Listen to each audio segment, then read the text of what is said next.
এখন জগন্নাথ রথযাত্রা, আজকে জগন্নাথ বের হচ্ছে, আমরা তো একটু দেখতে যাচ্ছি আর এই গ্রামটাও ঘুরতে যাচ্ছি। দেখো কত লোক, সবাই আমরা একটু গ্রামটা ঘুরে দেখতে যাচ্ছি। জয় জগন্নাথ, জয় জগন্নাথ। এই যে রথ বেরিয়েছে, একটু রথ দর্শন করে আসি আর জগন্নাথও দর্শন করে আসি।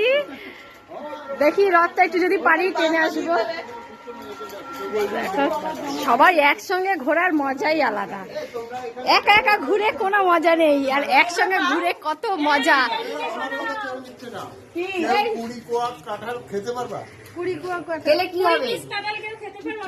কাঁঠালের গল্প হচ্ছে, সেই রোগ যদি আমাদের না থাকে।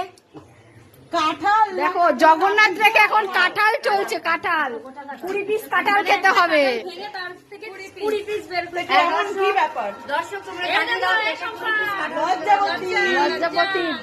একসঙ্গে ঘোরার এইটাই মজা, দেখো কি মজা, যে যেরকম ভাবে গল্প করছে দেখাচ্ছে, আর একা একা ঘুরে কোনো মজা আছে? কোনো মজা নেই।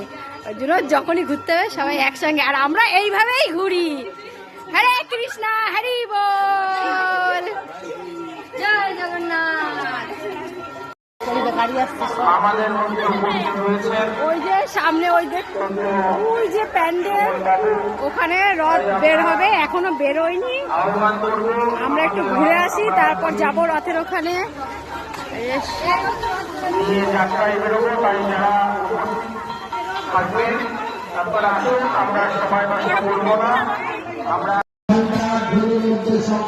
চলে এসছি রথের সামনে। নীল গাছের কাঠ দিয়ে তৈরি জগন্নাথ সুভদ্রা বলরামের মূর্তি আমরা এনে উপস্থিত করেছি। আমরা সেই মূর্তি আমরা রথের মধ্যে